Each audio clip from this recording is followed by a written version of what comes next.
All right, kids, welcome to today's math lesson.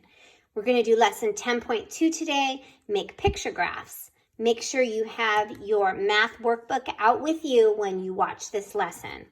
All right, so we're not going to do the first page, so go ahead and turn the page. And today we are going to make our own picture graphs.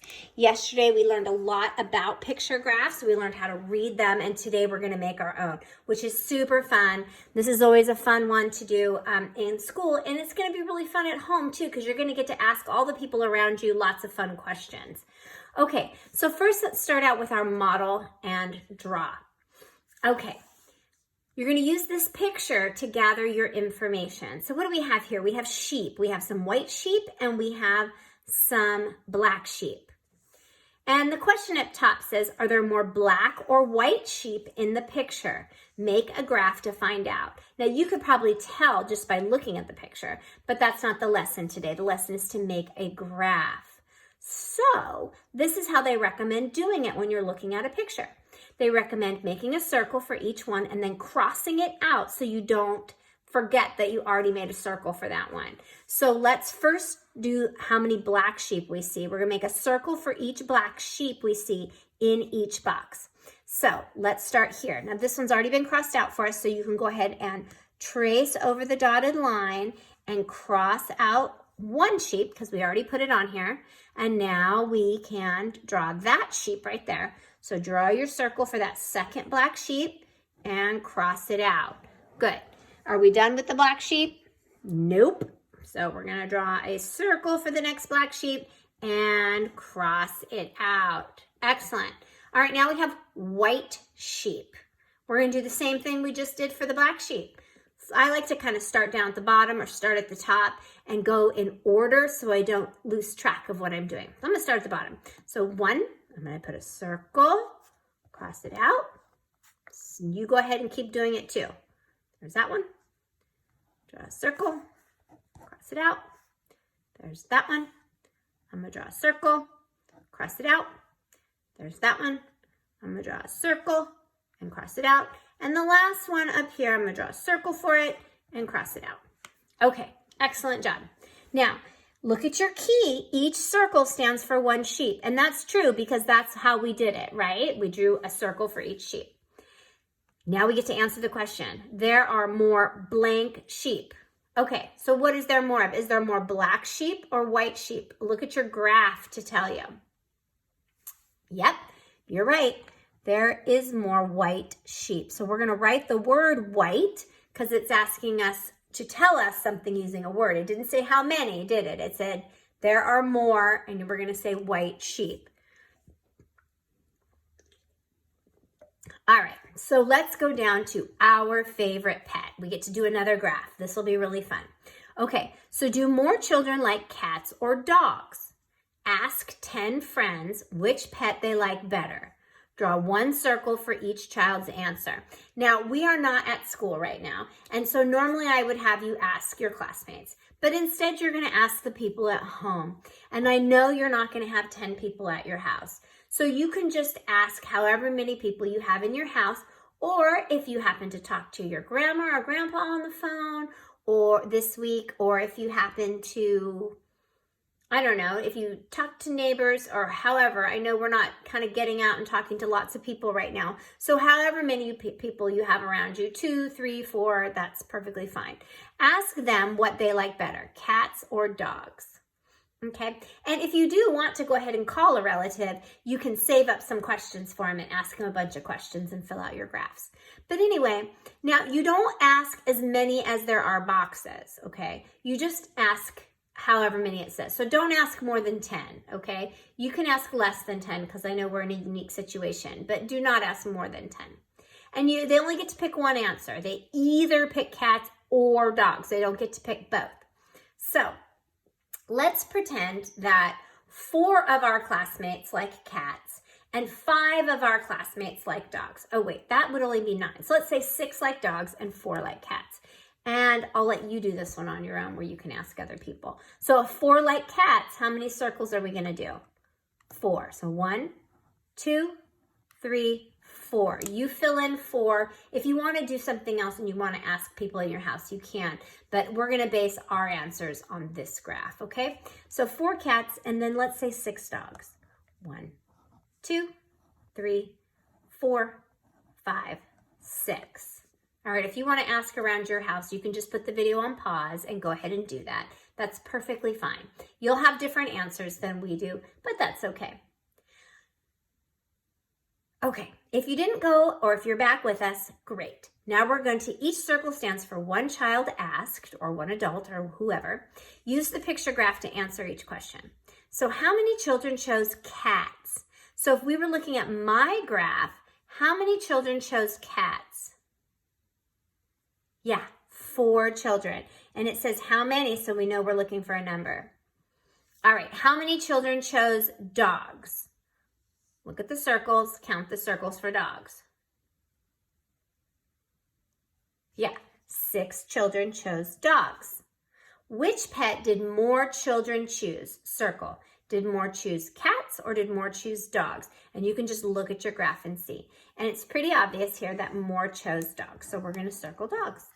Okay, now your chart might look different than my chart, right? You might have more that liked cats. Okay, so this page you are going to do on your own. I'm going to give you an opportunity to ask people and fill in your graph. So which activity do the most children like best? To ask 10 friends, draw 1 circle for each child's answer. So ask as many people as you want, and then you give them, each circle stands for 1 person. So then you give, somebody picks reading, you can give them a circle for reading, computer, or sports. You can only make 1 choice. You can't say 2. So you either say you like reading best, or computer best, or sports best. Okay? Ask some people in your house, fill out your chart. When your chart's all filled out, then you're going to answer the questions. First question says, how many children chose books? So you're going to look at your graph, see how many chose books, and put your answer here. Because it says how many, we know we need a number. Then you'll say, how many children chose computers and sports? 2 together, all together. So you're going to add those 2 together or count them together and put your answer here. It says how many, so it's a number. Then for number 6, which activity did the most children choose? So you're going to circle, did most people choose reading? Did most people choose computers? Or did most people choose sports? And last, did all your classmates make picture graphs that look the same? Okay, so you can't see everybody's, but imagine in your mind, if everyone's asking different people, are they all going to look the same? Yeah, probably not. So we can say no, we can answer that together. All right, now here it says write your own question about the graph. So these are some questions about the graph. You ask your own question. Think about it. But the question has to be able to be answered by the graph. So it has to be something like, how many people chose? That would be a good starter to your question. Or how many more people chose blank instead of blank? Or how many fewer people chose blank instead of blank, right? Those would be good starters to help you come up with some good questions. But remember, whatever question you ask, they have to be able to answer it just looking at the graph. All right. And then for number 9, you're just going to look at the question you wrote and you're going to write the answer to it. All right. Excellent job. I can't wait to hear how you do on this. These are always very fun. All right. Go ahead and turn the page. Let's do this one together.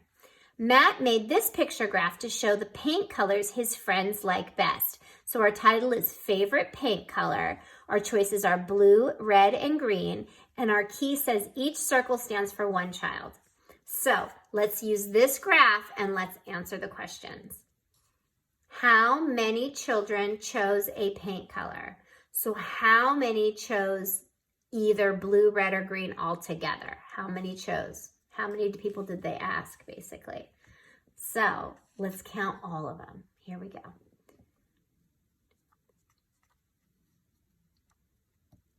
All right, how many all together chose a paint? Yeah, 10 children. Good job. How many fewer? Okay, so we're going to see how many less or how many blank boxes there are. How many fewer children chose green than blue? So look at green and look at blue. So you have to skip over the red. Look at green, look at blue. How many fewer or how many empty boxes are there for green than blue? Go ahead and count your empty boxes from green to blue. This one, there's a blue one but not a green one, right? This one, there's a blue one but not a green one. And this one, there's a blue one but not a green one. So how many are empty? Yeah, 3 fewer children. Okay, good. And then our last activity together is complete the picture graph to show the number of flowers. This is like the sheep one we did in the very beginning. So you are going to make a circle for each red tulip you see, make a circle, and then make a circle for each yellow tulip you see, make a circle. You go ahead and do that now. You can do that on your own. I'm not going to do that for you. When you're all done, this is your activity that you're going to do on your own as well. You get to ask 10 friends or however many people that you want. I know you may not get to 10. And you're going to ask them what's their favorite dinosaur. Okay, I'm going to tell you right now, my favorite dinosaur is the Tyrannosaurus. So you can put a circle for Mrs. Smalley in there right now. And then you're going to answer the questions and you're going to write your own question. Just like we did before, write a question that can be answered by the graph. A question like how many people chose, or how many more people chose this than that. You know, those types of questions. You can do it.